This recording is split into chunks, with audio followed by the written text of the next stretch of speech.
진정한 그리스도인으로 살 수 있는가? 진정한 그리스도인으로 살 수 있는가? 라는 제목으로 말씀을 전하겠습니다. 우리는 죄의 무서움을 알고 있습니다. 은혜의 중요성도 알고 있습니다. 하지만 하나님께 순종하는 것이 가능하다고 생각하지 않는 그런 마음을 품고 살 때가 많습니다. 하나님 뜻대로 사는 거 어렵다고 생각합니다. 그 이유가 무엇입니까? 하나님이 나를 사랑하지 않아서입니까? 나는 버림받은 사람이라서 그런 생각을 하게 됩니까? 아닙니다. 결과적으로 잘 들여다보면 신학적인 모호함이 있기 때문에 그렇습니다. 신학적인 모호함. 케빈 드영은 신학적인 모호함에 대해서 이렇게 경고했습니다. 우리 신앙이 변화되는데 찬물을 끼얹을 수 있다. 여러분 그렇죠? 은혜를 알지만 능력이 없게 살게 되는 것입니다. 하나님의 은혜를 발견했지만 신앙생활이 불쾌하고 슬프고 힘이 없고 무기력한 거죠. 특별히 습관적인 죄에 걸려 있으면 옴짝달싹 못하게 되는 게 바로 우리 현대 그리스도인의 문제가 아니겠습니까? 문제는 변화에 대한 실망, 나는 왜 변화되지 않을까에 대한 실망뿐만 아니라 자신에 대한 실망까지 하게 되는 거예요. 나는 그리스도인으로서 자격이 없다. 이런 생각까지 하게 된다는 겁니다. 그리고 신앙생활 적당히 하면서 그것을 표준화하는 겁니다. 적당한 신앙생활을 표준화해서 그 정도에 머무르는 신앙생활로 고착화된다는 겁니다. 어떻게 됩니까? 정말 우리는 진정한 그리스도인 되는 거 어려운 것입니까? 파괴적 혁신을 쓴 클레이튼 크리스텐슨이라는 분이 있습니다. 전 세계 경영 사상가 50인 중에 한 명인데요. 4차 산업혁명에서 살아남기 위한 혁신 전략을 담아서 책을 펴낸 겁니다. 내용이 이런 게 있습니다. 기존 사업 방식에 익숙해지지 말고 점진적 혁신을 통해서 독창적 기업이 되어가라는 거예요. 변화의 물결에 올라타고 재무적 수단이 혁신을 저해하지 못하게 하고 돈이 생길 곳으로 달려가라. 20년 후를 내다봐라. 결국 미래를 준비하며 혁신하는 기업만 살아남는다는 겁니다.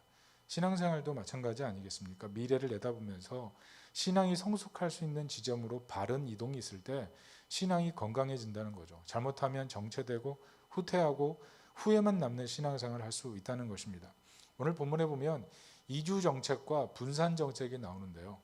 저는 이것이 정말 파괴적인 혁신이 아닌가 이런 생각이 듭니다. 왜냐하면 당시 이스라엘 세력이 어떻습니까? 약하죠. 주변에 이방인들이 정치적으로나 군사적으로나 공동체적으로나 강력한 힘이 있지 않았습니까? 여러분 뭉치면 살고 흩어지면 죽는 거 아니겠어요? 그런데 오늘 이스라엘 백성들은 정반대의 길로 도리어 분산하고 이주하고 아주 힘이 약화되는 길로 가고 있다는 것입니다. 그 이유가 무엇입니까? 신학적인 모호함이 없는 거예요. 초막절하고 하나님의 성회에서 은혜를 받은 다음에 언약체계를 하고 나서는 상당한 믿음의 결단을 하고 움직이고 있다는 겁니다. 여러분 본문은 언약 백성으로서 우리 삶에 도전하고 있습니다. 신앙이 무엇인가 하는 거예요. 신앙이 무엇입니까? 하나님이 기뻐하는 방향으로 이동하는 것, 모호함에서 벗어나는 것, 바른 이동을 선택하는 것, 그게 바로 신앙함이라는 것입니다. 아이스하키 선수 중에 웨인 그레츠키라는 선수가 있습니다. 캐나다 선수인데요. 20년간 하키리그에서 894골을 넣었습니다. 그리고 1963개의 어시스트를 기록했어요.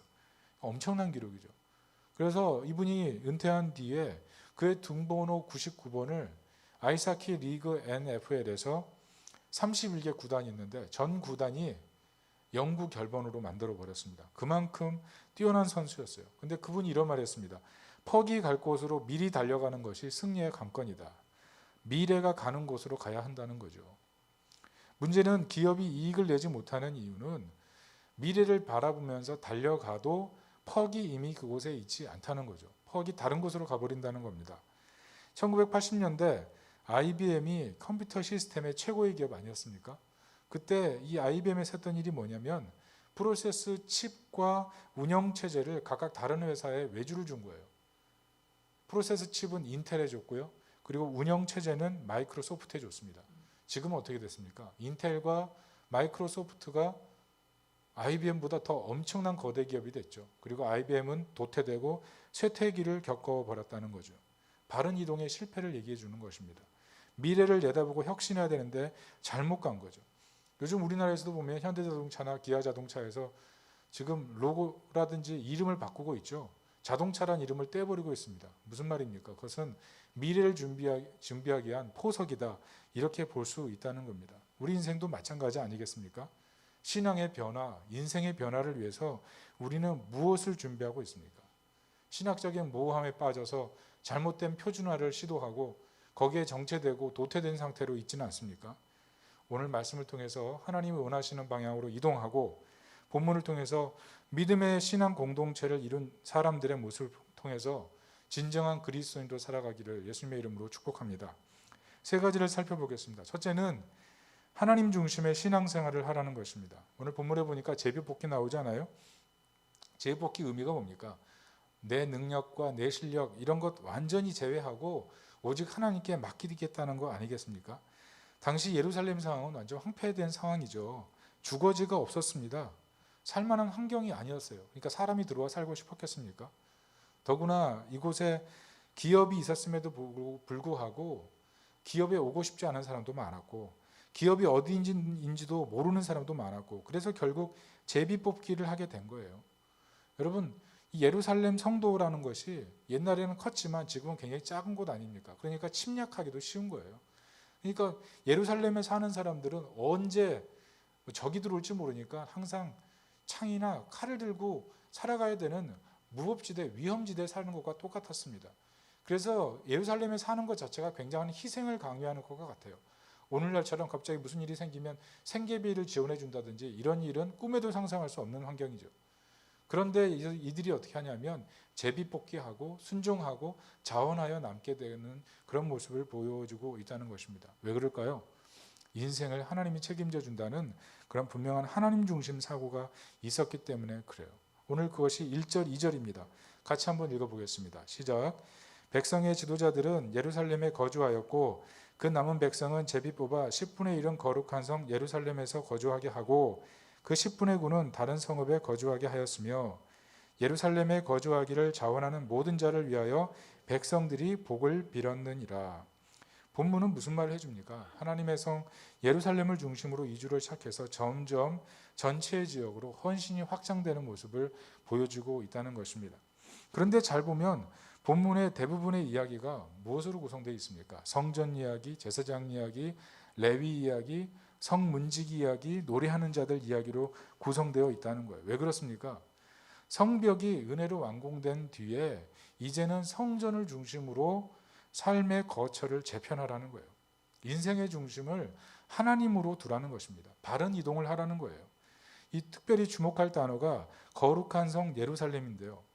여기 본문에 보면 그냥 예루살렘으로 써도 되는데 거룩한 성 이렇게 따로 구별해 놨습니다. 이 거룩함이라는 단어가 히브리어 코데시인데요. 거기 정관사 하를 붙여서 하코데시라고 써놨습니다. 이 정관사를 붙였다는 것은 유일한 거룩한 곳 이런 의미가 있잖아요. 다시 말해서 이스라엘 역사는 하나님의 있는 곳 중심으로 세워졌다는 거예요. 이 본문이 우리에게 던져주는 메시지가 무엇이냐면 인생의 역사도 성전을 중심으로 세워가라는 거예요. 하나님의 임재가 있는 곳, 하나님의 영광이 있는 곳, 그곳에서 우리는 힘을 얻고 살아갈 수 있다는 것입니다. 그것이 언제까지예요? 새 예루살렘이 이 땅에 임하기까지, 주님 다시 임하기까지 우리가 그런 하나님 중심의 삶을 살아야 된다는 것을 보여준다는 겁니다. 특별히 지금 코로나 상황 아닙니까? 이 코로나 상황에서 이전에는 하나님의 임재가 있는 곳 하면 교회로 대부분 통칭했습니다. 그러나 실제로 지금 하나님의 임재가 있는 곳이 어디입니까? 지금은 이 비대면 상황에서 온라인으로 예배드리는 그곳, 그것이 거룩한 곳이고 하나님의 임재가 있는 곳이고 주님 다시 오실 때까지 구별되어져야 될 곳인 것을 믿으시기 바랍니다. 그러므로 온라인 시대에 있어서 우리가 진정한 그리스도인이 되기에 필요한 것이 무엇이냐 하면 개인적인 영성훈련, 하나님과의 대면 훈련, 하나님과의 거리를 좁히는 훈련, 그런 것이 필요하다는 거예요. 다니엘이 하루에 3번씩 하나님께 기도하고 사무엘이 민족을 위해서 정말 밤을 새워 기도하고 기도하기 쉬는 죄를 범치 않겠다고 고백하는 그런 영적인 훈련들, 그게 우리 삶에 있어야 된다는 거죠. 에스더가 민족을 위해 목숨을 걸고 금식하고 아브라함이 소돔과 고모라 땅에 있는 롯을 위해서 하나님 앞에 6번이나 간청하는 그런 영적인 기도들이 우리 삶에 있어야 된다는 겁니다. 근데 돌아보면 우리 삶이 바쁘다 해가지고 뭐 하루에 우리 교인들과 함께 10분 기도하자 그렇게 한참 얘기했었는데 10분 기도하는 것도 버거울 때가 많지 않습니까? 여러분, 종교개혁을 일으켰던 마틴 루터 같은 경우는 나는 너무 바빠서 하루에 3시간 이상 기도하지 않을 수 없다 이런 고백을 했거든요. 너무 바빠서 기도했다는 거예요. 너무 일이 많아서 기도할 수밖에 없었다. 왜냐하면 기도하면 3시간 정도 기도하면 하루의 일을 너무 쉽게 처리했다. 이런 것과 다른 바 없는 그런 말 아니겠습니까? 기도의 능력이 있다는 거죠. 여러분, 이런 기도의 능력 속에 살아갈 수 있길 바랍니다. 매일 자신이 있는 곳에서 이런 하나님의 임재를 구하며 기도해야 돼요. 그러면 그곳이 성전이 되는 거고요. 그곳이 선교지가 되는 것이고요. 그곳이 하나님이 일하시는 곳이 되는 거예요. 자꾸 그곳이 내 삶에 있어서 하나님을 믿는 어떤 신앙을 보여줄 수 없는 곳으로 자꾸 부담만 느끼는 것이 아니고 그곳에서 기도하고 영적인 훈련을 쌓다 보면 도리어 그곳에서 하나님의 영광을 볼 수 있다는 거예요. 그런데 반대로 돌려놓고 생각해 보십시오. 힘들다 어렵다 생각하면서 기도하지 않고 내버려 두면 들어가면 피곤하죠. 직장도 들어가면 피곤하고 가정도 들어가면 피곤하고 사람도 만나면 피곤하고 다 그렇다는 거예요. 교회도 그렇지 않습니까? 하나님의 임재를 기도하지 않으면 그곳이 아무리 거룩한 장소라 해도 하나님의 임재를 느끼지 못하는 장소가 되는 거예요. 아무리 좋은 곳이라 해도 그냥 피곤한 곳이 되는 거예요. 가기 싫은 곳이 되는 거예요. 그래서 어떤 의미에서 보면 이 장소적 교회도 굉장히 중요하게 우리가 생각해야 된다는 것입니다. 하나님의 전으로 생각하고 소중히 여기는 그런 마음이 있어야 돼요. 왜냐하면 건물이 작고 사람이 적고 프로그램이 작아도 하나님 적은 게 아닙니다. 여러분, 건물이 크고 프로그램 많고 사람 많아도 하나님 눈을 피할 수가 없는 거예요. 하나님 다 일거수일투족 다 보고 계신 하나님 아니십니까? 그러므로 성전은 주님의 임재가 있는 곳이 성전인 거예요. 항상 내가 있는 곳이 하나님의 임재가 있는 곳이 되도록 하나님 앞에 겸손히 영적 훈련할 수 있는 그런 하나님 백성 되시기를 바랍니다. 오늘 예루살렘에 흩어져 살던 사람들이 하코데시 예루살렘이었습니다. 하코데시 예루살렘. 예루살렘 성을 바라보며 거룩한 성, 하나님의 임재와 영광이 있는 곳, 그곳을 바라보면서 자신의 삶을 규율하고 자신의 삶을 표준화하고 그 가운데 하나님의 영광을 바라보며 살아갔다는 것입니다. 이런 믿음의 결단과 신앙이 있기를 예수님의 이름으로 축원합니다. 둘째는 언약 중심의 신앙생활을 해야 합니다. 25절부터 36절 보면 예루살렘 이외 지역에 느헤미야가 백성들을 정착시킨 이야기, 그리고 그들이 순순히 순종해서 나간 그런 모습들을 그려내고 있습니다. 여러분 생각해 보십시오. 이사할 때 여러분 어디로 가십니까? 내가 가고 싶은 곳으로 가죠. 이득이 있는 곳으로 가죠. 만약 불확실성이 가득한 곳으로 여러분 가라 그러면 여러분 가겠습니까? 맨날 갈등이 생기겠죠. 그런데 오늘 본문에 보면 이스라엘 사람들은 불확실성이 가득한 곳으로 이주하고 있다는 것입니다. 이것이 왜 가능합니까? 그것은 바로 이 땅이 하나님의 언약 아래에 있는 땅이기 때문에 그렇다는 것이죠. 창세기 15장 18절을 다 같이 한번 찾아서 읽어보도록 하겠습니다. 창세기 15장 18절입니다. 시작. 그날에 여호와께서 아브람과 더불어 언약을 세워 이르시되 내가 이 땅을 애굽 강에서부터 그 큰 강 유브라데까지 내 자손에게 주노니. 무슨 말입니까? 내가 좋아하는 땅이라서 간 게 아니죠.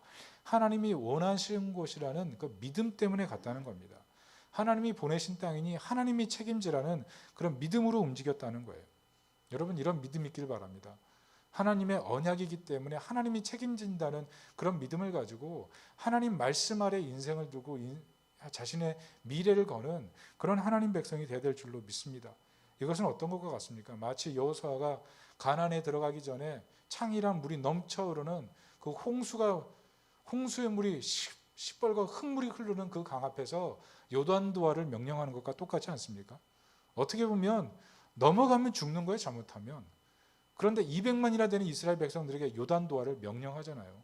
왜 가능합니까? 하나님 말씀, 하나님 언약 붙들고 나가는 거예요. 오늘 본문의 느헤미야도 마찬가지입니다. 하나님의 언약이 있기 때문에 과감하게 얘기하고 이스라엘 백성들은 하나님의 언약을 믿기 때문에 과단성 있게 행동했다는 것입니다. 특별히 주목할 것이 2절입니다. 2절을 다 같이 한번 읽어보겠습니다. 시작. 예루살렘에 거주하기를 자원하는 모든 자를 위하여 백성들이 복을 빌었느니라. 특별히 이스라엘의 분위기가 무엇입니까? 자원이에요. 자원. 이게 히브리 말로 나답인데요. 즐거운 마음으로 일했다는 겁니다. 다시 말해서 능동적으로 적극적으로 하나님 말씀이 있을 때 자원해서 즐거움으로 모든 일들을 감당했다는 거죠. 그리고 그 모습을 보면서 이스라엘 백성들은 축복하는 것. 이게 바로 진정한 믿음의 공동체의 모습이 되어야 된다는 것입니다. 생각해 보십시오. 어떤 일을 진행할 때 여러분 어떻게 진행합니까? 특별히 파괴적 혁신이라는 책에서는 이렇게 말합니다. 현상을 관찰해라. 범주를 분류해라. 가설을 수립해라. 정확한 인과관계를 관찰해라. 예측해서 나아가라. 실패 요인을 치밀히 분석해라. 이렇게 한 다음에 어떻게 하냐면 마지막 최종적으로 이렇게 얘기합니다. 어떤 통찰도 믿지 마라.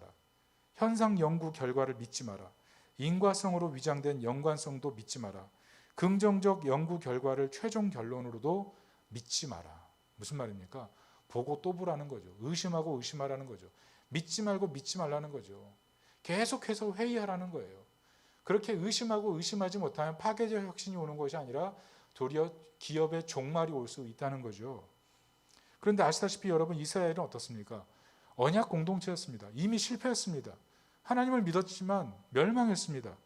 그런데 이 사람들이 이제 다시 하는 일이 뭐예요? 하나님 앞에 언약을 갱신하고 그 땅을 회복하는 삶을 살기 위해서 흩어집니다. 흩어져요. 어떻게 보면 가장 무모한 일들을 이스라엘 사람들이 하고 있다는 거예요. 여러분, 그 사람들이 머리가 없는 게 아니에요.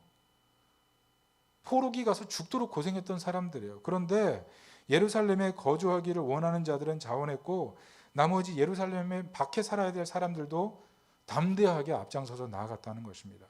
왜요? 하나님의 언약을 믿었기 때문에. 하나님 언약의 말씀을 지금까지 불순종해서 망했지만 하나님의 언약의 말씀, 약속의 인생을 걸면 하나님이 은혜 줄 것을 믿었기 때문에 그래요. 오늘 그 말씀이 신명기 6장 3절입니다. 신명기 6장 3절. 다 같이 한번 읽어보도록 하겠습니다. 시작. 이스라엘아, 듣고 삼가 그것을 행하라. 그리하면 내가 복을 받고 내 조상들의 하나님 여호와께서 내게 허락하신 같이 젖과 꿀이 흐르는 땅에서 내가 크게 번성하리라. 하나님의 언약을 따라서 제대로 나아가면 하나님께서 번성하게 하신다. 약속하셨다는 거죠. 약속. 이 하나님의 크심, 이 하나님의 위대하심, 이 그 하나님의 존재됨을 믿고 하나님이 하신 약속을 변치 않게 지키신다는 그 약속을 믿고 나아가면 하나님은 은혜 주신다는 거죠. 여러분, 우리가 신학적인 모함에 빠지면 이게 흔들려 버립니다. 하나님 말씀대로 해도 안 된다.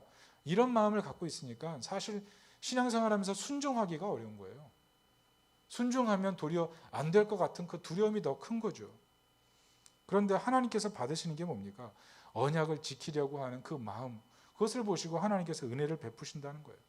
그래서 결국 헌신은요, 빈부귀천과 상관없어요. 소유의 큰과 작음과 상관이 없는 거예요. 하나님, 내 인생을 받아주시옵소서. 이런 믿음을 가지고 헌상하는 그 마음을 볼 때 하나님께서는 그에게 젖과 꿀이 흐르는 땅을 주시는 것입니다. 특별히 우리가 인생을 살면서 얼마나 복잡하고 여러 가지 불안한 상황을 많이 경험합니까? 그런 상황 속에서 우리가 그리스도인이 되려고 하면 우리 마음속에 잘못된 것들을 제거할 것들이 많다는 거예요. 특별히 어떤 게 있습니까? 내 안에 잘못된 동기들, 잘못된 목적의식, 잘못된 계산관, 그런 거 있잖아요. 하나님 말씀은 요 정도까지만, 내 목적이 있는데 말씀은 요 정도까지만. 그렇지 않습니까? 잘못된 동기를 갖고 하나님의 일을 할 때도 결국 시험 들지 않습니까? 특별히 순종을 완벽주의 속에 넣지 말아야 돼요. 여러분 아시죠? 사람은 완벽할 수 없습니다. 그런데 자꾸 완벽하려고 하니까 문제가 생기는 거예요. 자신을 자꾸 완벽주의에 넣어놓고 순종을 할 수 없는데 나는 순종하지 못했다고 스스로를 계속 정죄하는 거예요. 잘못된 신앙이에요. 자신을 너무 정죄하는 것 하나님 원하지 않습니다. 그러나 죄와 싸우기는 멈추지 말아야 돼요. 여러분, 죄는 점진성이 있습니다. 죄는 순종하지 않으면요, 자기를 사로잡아 버려요. 그래서 나중에는 어떤 결과가 나오냐면 말씀도 믿지 않게 됩니다. 순종하지 않잖아요. 말씀을 따르지 않잖아요. 반복적으로 반대하잖아요. 반복적으로 잘못된 길로 가다 보면 나중에 말씀의 권위들 하나도 믿지 않는다는 거예요. 교회는 나와도 말씀을 의지하고 순종할 마음을 갖지 않는 상태로 예배드리게 된다는 겁니다. 그리고 또 어떤 게 있습니까? 하나님의 자비 속에 숨어서 하나님의 징계를 피하려고만 하는 거예요. 하나님 자비하신 분 아니에요? 은혜 많으신 분 아니에요? 이 정도 죄는 눈 감아주세요. 이런 마음으로 산다는 거죠. 여러분, 사랑은 어떻습니까? 무조건 긍정입니까? 아니요. 사랑은 무조건 긍정이 아니에요. 하나님의 징계가 있습니다. 우리가 하나님과 연합했죠. 그렇지만 연합한 만큼 관계가 있어야 되지 않습니까? 하나님께서 우리와의 관계가 잘못되면 어떻게 하십니까? 연합했지만 관계를 돌이키기 위해서 때로는 무섭게 하나님 나타나시죠. 관계가 잘못된 거 바로잡으려고 하나님께서 일하시면 그게 얼마나 무서운 일입니까? 그래서 정말 하나님의 자비를 맛보았다면 자녀의 삶을 살려고 결단하는 것, 그게 바로 진정한 그리스도인의 모습이 되어야 된다는 거예요. 그러니까 선이 있어요. 선. 일정한 기준이 분명하고 선을 그어내야 된다는 거예요. 그럴 때 진정한 그리스도인으로 살 수 있다는 겁니다. 하나님께서는 이렇게 언약을 믿고 말씀을 따라 자발적으로 헌신하는 사람들에게 적과 꿀이 흐르는 그런 땅을 보내주시는 줄로 믿습니다. 이런 은혜 속에 살기를 예수님의 이름으로 축원합니다. 마지막 셋째는 삶과 사명을 분리하지 않는 신앙생활을 해야 한다는 거죠.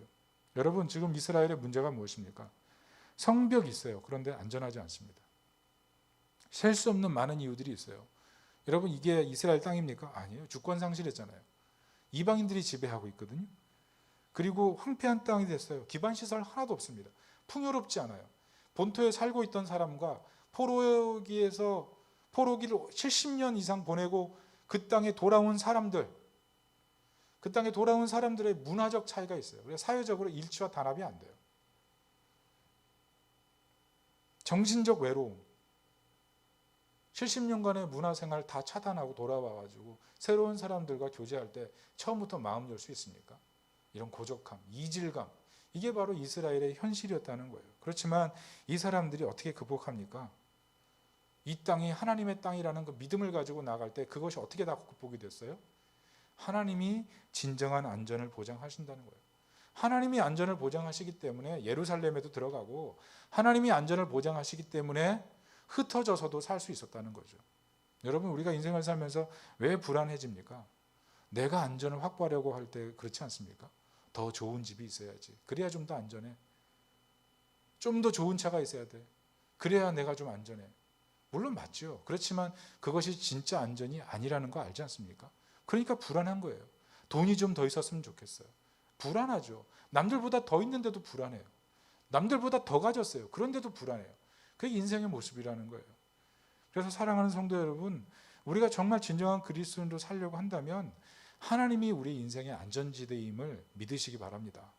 시편 12편 5절에 이렇게 기록되어 있습니다. 다 같이 읽어보겠습니다. 시작. 여호와의 말씀에 가련한 자들의 눌림과 궁핍한 자들의 탄식으로 말미암아 내가 이제 일어나 그를 그가 원하는 안전한 지대에 두리라 하시도다. 복음이 무엇입니까? 예수님께서 우리 불안의 문제를 알고 죽으셨다는 거예요. 우리가 나면서부터 살면서 가지게 되는 그런 불안의 문제 있죠. 안전을 욕구하는 그런 욕구가 있죠. 그런데 안전을 주시기 위해서 우리 불안을 해결하시기 위해서 예수님이 십자가에서 죽으시고 우리에게 참 안식을 이미 주셨다는 거예요. 우리는 그 안식 속에 살아가면 된다는 겁니다. 참 안전을 주기 위해서 예수님이 우리를 위해 기도하고 계시다는 거예요.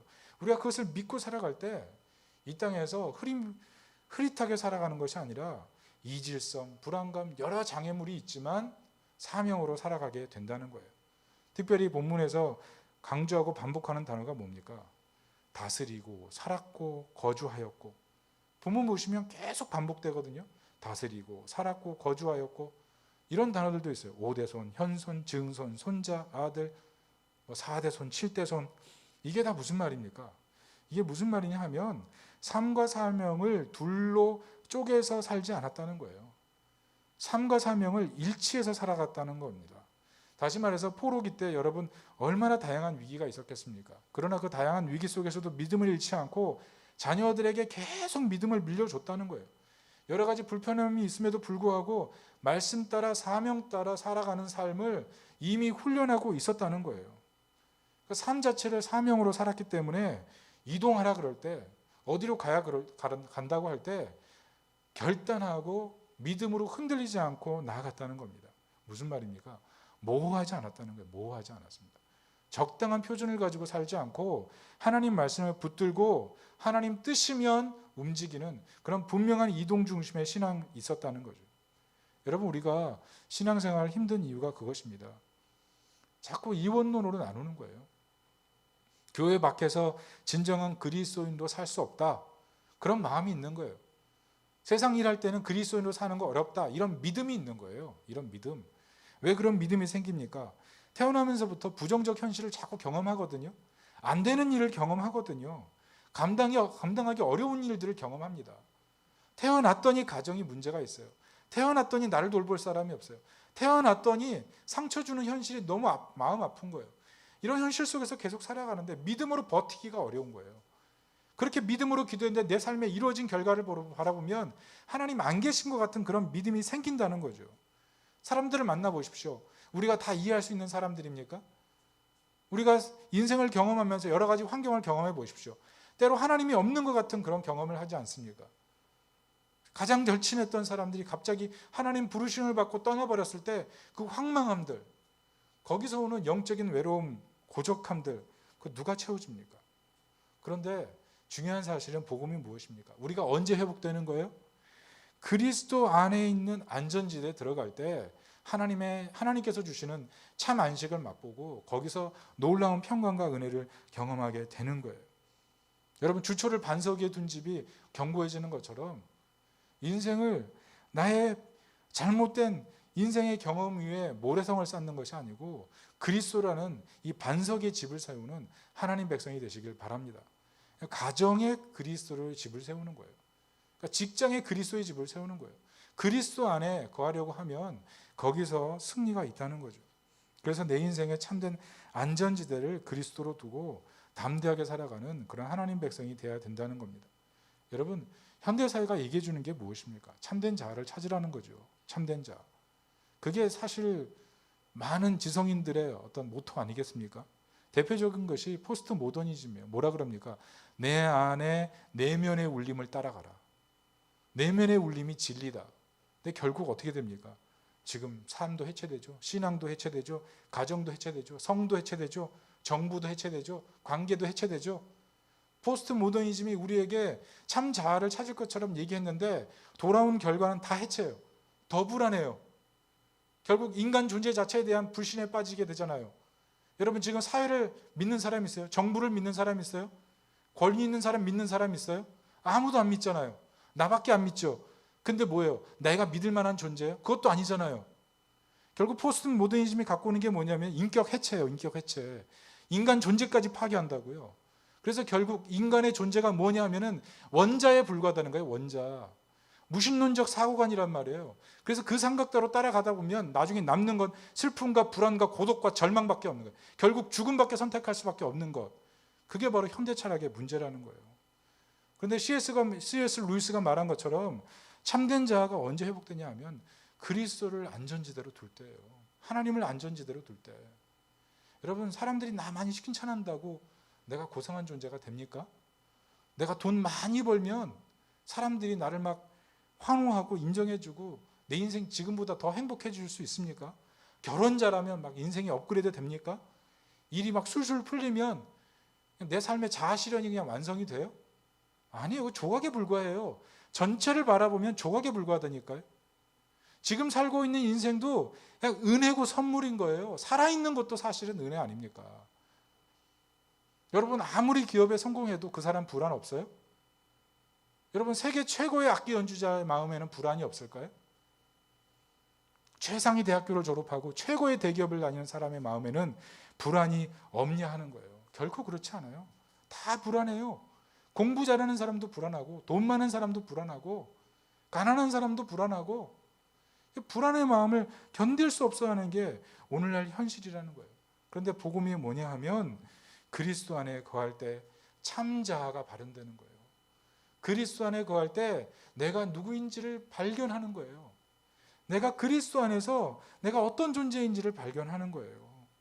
그리스도께서 하나님의 형상이기 때문에 우리가 그리스도를 닮으려고 할 때 나의 참 존재를 발견하게 되는 거예요.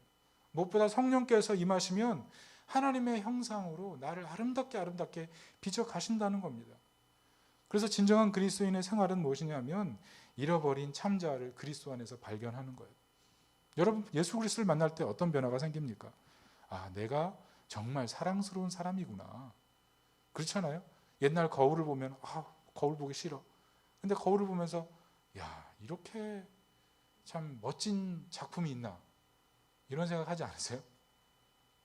그런 고백이 생기는 거예요. 하나님 안에서 내 자아를 발견하게 되면 내가 정말 사랑스러운 사람이구나. 내가 존귀한 사람이구나. 내가 세상 누구와도 비교할 수 없는 소중한 존재구나. 이걸 발견하게 되는 거죠. 내 지금 현재 상태, 현재 외모, 나의 습관, 나의 죄, 나의 상처 나의 여러 가지 문제, 그것과 상관없이 하나님은 나를 인정하고 계시구나. 나를 보배롭고 존귀하게 생각하시는구나. 그게 바로 복음의 능력 아닙니까? 그러면 인생을 다르게 보죠. 인생을 살아가는 방법이 달라지는 거예요. 행복해지는 거죠. 그게 파괴적인 정신 아닙니까? 남들보다 뛰어난 성과를 가지고, 남들보다 뛰어난 직업을 가지고, 남들보다 돈 많이 가지고, 그것만 인생의 파괴적인 혁신입니까? 정말 그게 인생의 전부면 파괴가 안 일어나야죠.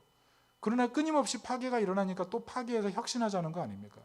그러나 우리가 그리스도 안에 거하면 진정한 혁신이 일어나고 이전과 다른 새로운 인생이 시작되는 것을 믿으시기 바랍니다.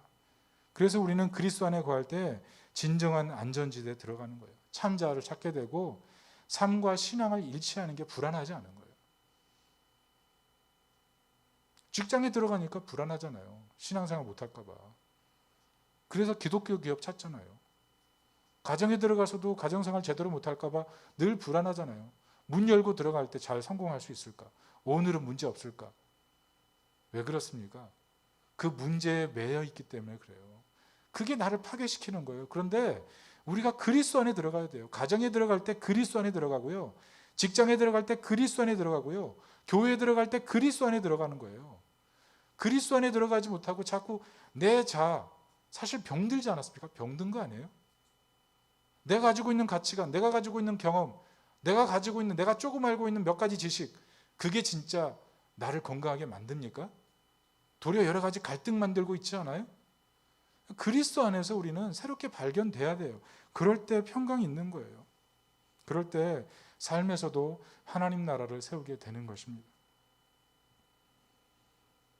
대부분의 문제가 무엇입니까? 변화가 안 일어나는 거죠. 나는 예수님 믿는 게 아닌가 봐. 나는 오랫동안 교회 다녔더니 변화도 없어. 내가 뭐에 신앙생활 하는지 모르겠다. 그냥 사람들이 좋아서 다니는 것 같아. 이런 회의에 빠질 때가 있죠. 여러분, 그런 마음 들 때 우리는 실패자가 아닌 겁니다. 우리는 낙오자가 아닌 거예요. 불필요한 죄책감으로 자신을 너무 공격하지 마십시오. 왜냐하면 우리는 어떤 행위로도 하나님을 만족시킬 수가 없는 거예요. 복음이 뭐냐면 그리스도 안에서 우리는 이미 용납된 거예요. 하나님과 내가 연합되었어요. 우린 절대로 하나님과 떨어질 수 없어요. 영원한 구원이 약속되어 있어요.